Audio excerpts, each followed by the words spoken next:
একবার এক ব্যক্তি রাস্তায় বের হলো। তার হঠাৎ করে পানির পিপাসা লাগলো। তখন তিনি পানি খুঁজতে লাগলেন। তখন তো আর এখনকার মতো অ্যাভেলেবেল পানি পাওয়া যেত না। তিনি খুঁজতে খুঁজতে অনেক দূরে গিয়ে একটি পানির কূপ পেল, কিন্তু পানি কূপের অনেক তলায়।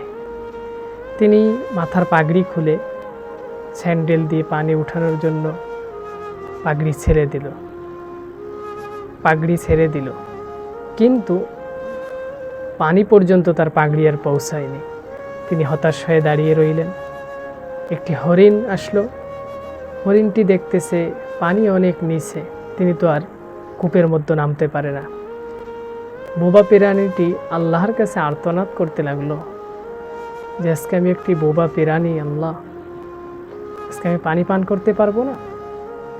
আর্তনাদ করতেই না করতে পানিটা ঢেউয়ের মতো দিয়ে মনে হচ্ছে কূপের উপরে উঠতেছে।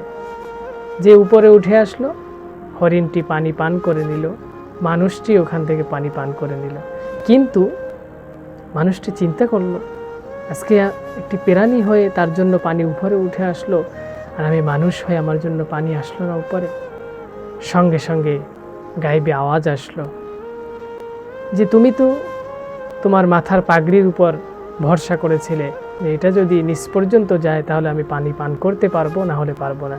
কিন্তু বোবা প্রাণীটা স্বয়ং আল্লাহ রব্বুল আলামিনের ভরসা করেছিল, আল্লাহর কাছে তাওয়াক্কুল করেছিল, আল্লাহর কাছে আর্তনাদ করেছিল, সাহায্য চেয়েছিল। আল্লাহ রব্বুল আলামিন সঙ্গে সঙ্গে সাহায্য পাঠিয়ে দিয়েছেন। এজন্য আমরা যতই বিপদে পড়ি না কেন, মুসিবতে পড়ি না কেন, সব অবস্থায় আল্লাহ রব্বুল আলামিনের কাছে সাহায্য যাব, প্রার্থনা করব।